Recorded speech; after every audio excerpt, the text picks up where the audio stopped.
એમ ભૂલશો નહીં. જીવનમાં સાચું સુખ અને સાચી શાંતિ અને પરમેશ્વર સુધી એ જ વ્યક્તિ પહોંચી શકશે જેના જીવનમાં નિયમરૂપી, ધર્મરૂપી, આચરણરૂપી મર્યાદાઓ હશે. માટે બેફામ નહીં બનતા. 2-5 રૂપિયા મળે તમે કઈ મોટી ધાડ મારી. 5-10 કરોડના માલિક બને. અરે ભલા, આ દુનિયામાં અબજોના માલિક છે. ગમે એટલા આપણે મોટા છે, આપણા કરતા હજારો ગણા મોટા દુનિયામાં છે. બોલતા નહીં, એ મોટપને કોઈ મોટપ માનતા નહીં. સારો બંગલો, સારી ગાડી, થોડી સારી ફેક્ટરી ચાલતું એ જોઈને બેફામ થઈ જતા નહીં. જરાક ધ્યાન રાખજો. બેફામ થયા હશે તો ટાઈમ એની બંગલો કામ લાગે, એની તમને સંપત્તિ કામ લાગે, એની તમને ફેક્ટરી કામ લાગે.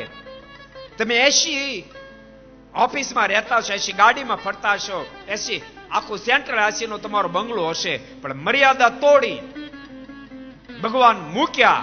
કાલ હવારે દેહ પડી જશે ને યમના તો મારીને તોડી નાખશે.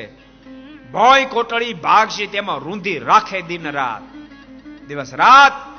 અરે બાણું તો નહીં, બારી નો એવી કોટડી પૂરી રાખશે, દિશા થશે.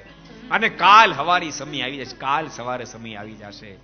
દિવસ પછી દિવસ જાય, ક્યાં વાર લાગે છે. જોત જોતા વૃદ્ધાપન આવશે, જોત જોતા દેહને મૂકવાનો ટાઈમ થઈ જશે. માટે ડાહ્યા બનીને ભગવાન ભજજો.